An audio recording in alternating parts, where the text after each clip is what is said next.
Hello there everyone, welcome back to another video about the Gundam card game. Continuing with my series of starter deck reviews, today I'm going to be talking about Wings of Advance, the second starter deck. Let's go ahead and get right into it.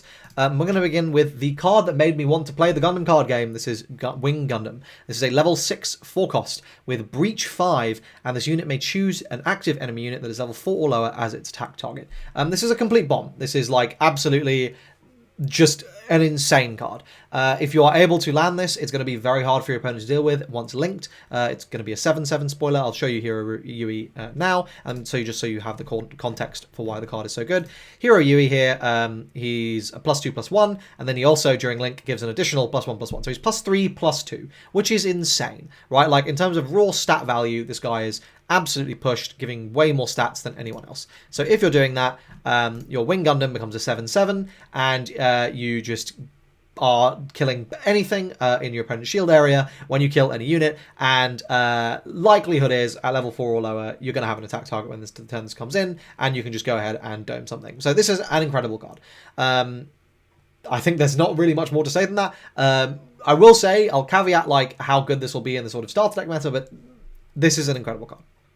Okay, next we've got another pair target for Heero Yui here. That's Wing Gundam Bird Mode. This is also going to ramp you an EX resource. It is a 3-drop 2/2, which is really not good, but getting that EX resource means you're getting to Wing Gundam that much faster, which is very, very valuable. And again, it's another pair target for Heero Yui, which will make this a 5/4, which is certainly a lot more scary on 4 resources.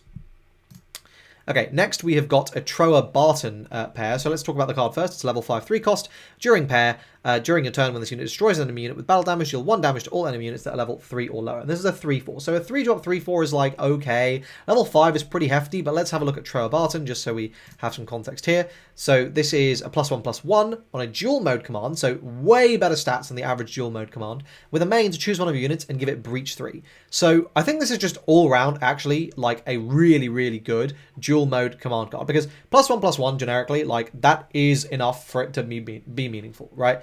And on top of that, you can just give something Breach. That's really, really solid. Now, how often am I going to want to... Now, obviously, it sucks a bit that, like, it's not the best, like, link pair, obviously, but you're getting a lot of value in that versatility of being able to go, well, I need to trade that card anyway, but here I can just give it Breach, and like, which is one of the best keywords in the game, and, like, then I can get a load of value. So, yeah, I think... you probably will be playing Trowa Barton, which means you probably will care about Gundam Heavy Arms in your deck. I think, like, Trowa is much more important than this, but because you're playing Trowa, you probably consider playing this. Okay, and then we've got Gundam Sandrock. This is a 2-drop 4/3, which is huge, with... I'm not going to bother trying to pronounce that, but we look at the other command here. Now, conversely, I think to balance it out, this is, like, the worst command in the game. During this battle, your shield area cards can't receive damage from enemy units that are level 4 or lower. As an action. Not as a... Right, sorry, yeah. Yeah, so, never mind. It is still not good. So, action only, so you can't use it during your turn. You can use it as a pilot, and +1/+1 again, that's good on a pilot. Your shield area cards can't receive damage from enemy units at level 4 or lower, so...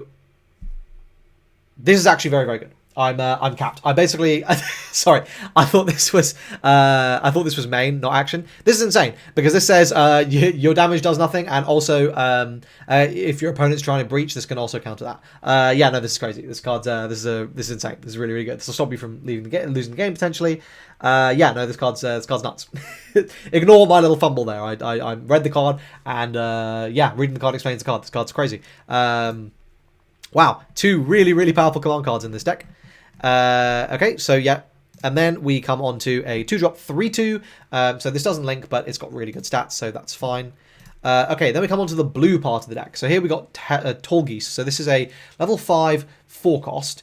It is a 4/4, and it pairs with Zechs. So let's have a look at Zechs. So for 4, you can set this unit as active. So I will say this, like, if your opponent doesn't basically immediately kill this card, on your next turn, you're probably killing them, right? Because you just go boom, boom, 2 huge swings, and if you've got any kind of board whatsoever, that's probably going to be game.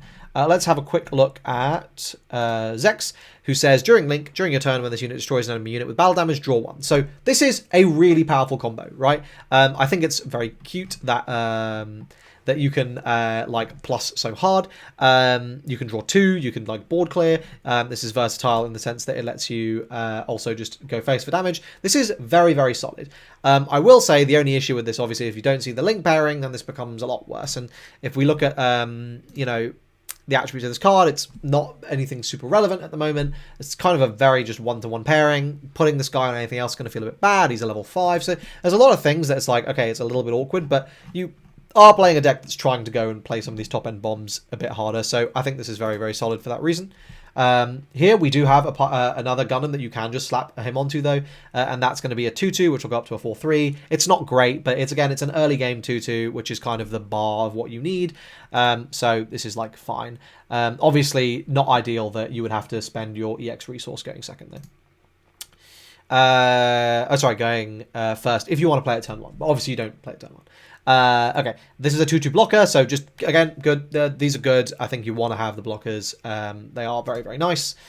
And then we've got another 1-1 blocker here. So I think it's just good that we are getting lots of these chump blockers, because you're going to need them to survive against very, very wide boards.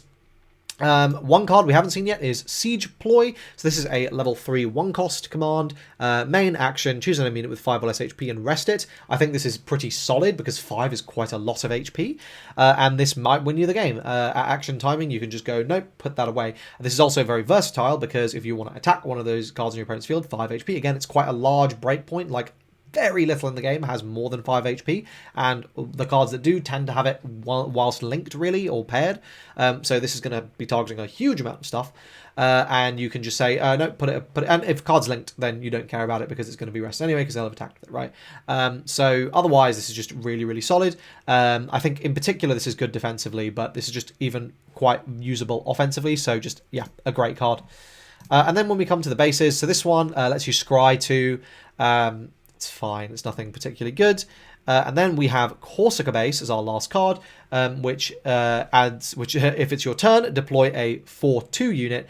If it's your turn and a card with Corsica Base is in your trash, deploy 2 1-1s instead. So this is amazing, right? Like, you just make a 4-2 for free, which is crazy. Only if it's during your turn, obviously. So that's sort of the downside. And alternatively, if you've already used one of them, then you just make 2 1-1s because you're trying to close out the game, recognizing that maybe you're trying to go a bit wider than tall. Yeah, I think these are just really, this is just a very, very solid base, solid value. So overall, what is my rating of this starter deck? Well, obviously it has the best bomb in the game. So if you ever stick a Wing Gundam, like I'm thinking about the starter deck meta in particular, you stick a Wing Gundam, nothing's really touching a Wing Gundam besides like another Wing Gundam, basically, is sort of where we're at. So if that's the situation and you get to it, that's insane. You have some really solid units along the way. You've got just some really pushed stats. You've got a restanding unit in the starter deck that can just close out a game. You've got the best command cards in the starters, basically. I would say this is your 10 out of 10 starter. I think if you're going to play one, you're probably going to play this one at your starter deck event. But let me know what you guys think in the comment section down below. I'll be doing videos for the other 2 starter decks. I've already done one for the first starter deck, which you should check out if you haven't seen it already. Like if you enjoyed this video, subscribe to the channel to see those when they come out, and also to hear my advice for pre-release starter deck events. And that's it. See you guys in the next one. Cheers.